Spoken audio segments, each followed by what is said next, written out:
Pulivendula MLA Jaganmohan Reddy హుటాహుట్టిన ఇడుపులపాయికి బయలుదేరాడు.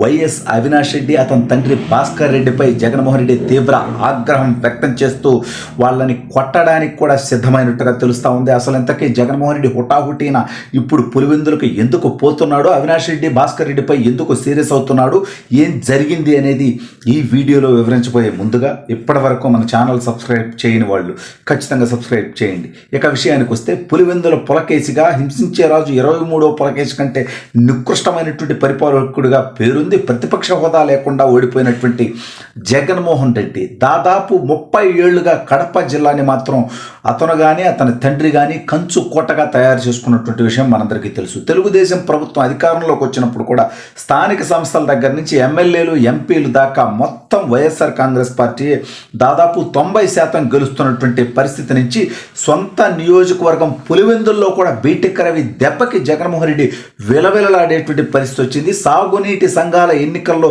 కనీసం పోటీకి కూడా భయపడేటువంటి పరిస్థితి వచ్చింది. ఆల్రెడీ మనం చూసాం, జగన్మోహన్ రెడ్డికి 2019 ఎన్నికలకి 24 ఎన్నికలకి తన సొంత నియోజకవర్గంలో 30,000 ఓట్లు తగ్గాయి.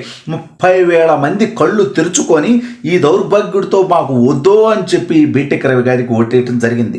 సరే, దానికి అతను ఏదో ఇంకా ముఖ్యమంత్రి అభ్యర్థిగా ఉండడం, అప్పటికే ముఖ్యమంత్రిగా ఉండడం, మళ్ళీ గెలుస్తాడేమో అనేటువంటి ఆశతోనో, తన కుటుంబం 45 సంవత్సరాలుగా అక్కడ ప్రాతినిధ్యం వహిస్తున్నటువంటి నేపథ్యంలోనూ మొన్న గెలిపించారు. కానీ జగన్మోహన్ రెడ్డిని ఆ పరిస్థితి కూడా ఉండదు. అయితే ఇప్పుడు జగన్మోహన్ రెడ్డి హుటాహుటిన ఎవరూ ఊహించినటువంటి విధంగా, సరే ఈ మధ్య అమరావతిలో కూడా ఉండట్లేదు, తాడేపల్లి కోటలో ఉండట్లేదు, పోయి బెంగళూరు ప్యాలెస్లో ఉంటున్నటువంటి విషయం మనందరికీ తెలుసు.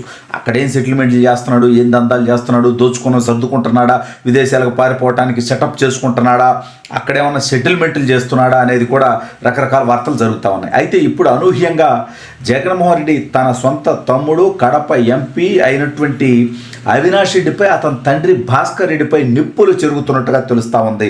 ఎందుకంటే కడప కార్పొరేషన్లో 8 మంది కార్పొరేటర్లు తెలుగుదేశం పార్టీలో జాయిన్ అవడం, అదేవిధంగా కడప కార్పొరేషన్లో జరుగుతున్నటువంటి వివాదంతో రాష్ట్ర వ్యాప్తంగా పొరుగు పోతుండటంతో అక్కడ ఎమ్మెల్యేగా ప్రజల చేత ఎన్నిక కాబడినటువంటి మాధవిరెడ్డి గారికి కనీసం కుర్చీ వేయకుండా అవమానించేటువంటి ప్రయత్నం చేయటం, ఈ పాలెగాడు, ఈ ఫ్యాక్షనిస్టు, ఈ నికృష్టుడు, ఈ దుర్మార్గుడు మాత్రమే చేసేటువంటి పనులు.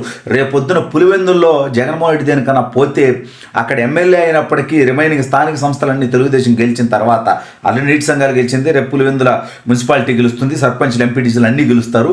మరి జగన్మోహన్ రెడ్డిని కనీసం ఎమ్మెల్యేగా కూడా దేక్కపోతే అది ఓకేనా? నువ్వు చేసిన పని నీకే రివర్స్ కాటేసేటువంటి అవకాశం ఉంటుంది. ఇప్పుడు కడపలో వాళ్ళు చేస్తున్నటువంటి రభస కేవలం కార్పొరేషన్లో గత ఎన్నికల్లో అక్రమంగా అక్కడ భయభ్రాంతులకు గురి చేసి గెలిచినటువంటి గెలుపు బలుపుతో ఇప్పుడు వాళ్ళు వ్యవహరిస్తున్నటువంటి తీరు రాష్ట్ర వ్యాప్తంగా జగన్మోహన్ రెడ్డి మీద మొహాన వేయటానికి సిద్ధంగా ఉన్నారు. ఎందుకంటే అక్కడ మేరెవడు, ఆడినెవరు పట్టించుకుంటారు? జగన్మోహన్ రెడ్డి ఆదేశాలతో మాధవిరెడ్డి గారిని అవమానించేటువంటి ప్రయత్నం చేయటం.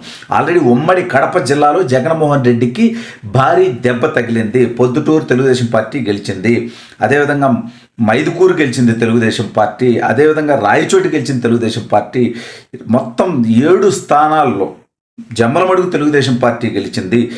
ఉమ్మడి కడప జిల్లాలో ఉన్నటువంటి 10 స్థానాల్లో 7 స్థానాలు తెలుగుదేశం పార్టీ గెలిచింది. కమలాపురం తెలుగుదేశం పార్టీ గెలిచింది, రైల్వే కోడూరు తెలుగుదేశం పార్టీ గెలిచింది. ఈ నేపథ్యంలో జగన్మోహన్ రెడ్డికి దిక్కు తోచక కేవలం పులివెందుల, బద్వేలు, రాజంపేటలో మాత్రమే వైఎస్ఆర్ కాంగ్రెస్ పార్టీ గెలిచింది.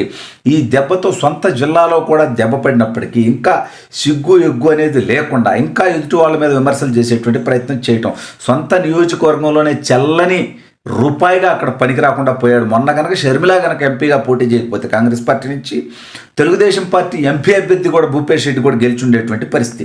ఈ నేపథ్యంలో సొంత జిల్లాలో పార్టీ ఘోరమైనటువంటి పరిస్థితికి పడిపోవటం, పులివెందుల్లో సాగునీటి సంఘాల్లో పోటీ చేయలేనటువంటి పరిస్థితి రావడం, కడప నగరంలో మేయర్ సీటు జారిపోయేటువంటి పరిస్థితి వస్తుండడంతో రాబోయే స్థానిక సంస్థల ఎన్నికల్లో పులివెందుల నుంచి కడప జిల్లా మొత్తం తెలుగుదేశం పార్టీ ప్రభంజనం సృష్టించేటువంటి పరిస్థితి కనిపిస్తుండటంతో సొంత జిల్లాలో కూడా విలువ లేకుండా ఓడిపోతే ఇక తన పార్టీయే మిగలదు 2029 ఎన్నికల నాటికి అనేటువంటి ఆందోళనలో ఉన్నటువంటి జగన్మోహన్ రెడ్డి తన తప్పుల నుంచి తప్పించుకోవడం కోసం అక్కడ ఎంపీగా పులివెందుల నియోజకవర్గాన్ని రాజకీయంగా చూసుకుంటున్నటువంటి అవినాష్ రెడ్డి, భాస్కర్ రెడ్డిపై తప్పులు నెట్టేసి వీళ్ళ వల్లే నేను మీకు దూరం అయ్యాను, నేను మార్చుకుంటాను, నేను మారతాను, మీ అందరినీ కలుస్తాను అనేటువంటి సొల్లు ప్రయత్నాలు చేస్తున్నట్టుగా తెలుస్తూ ఉంది.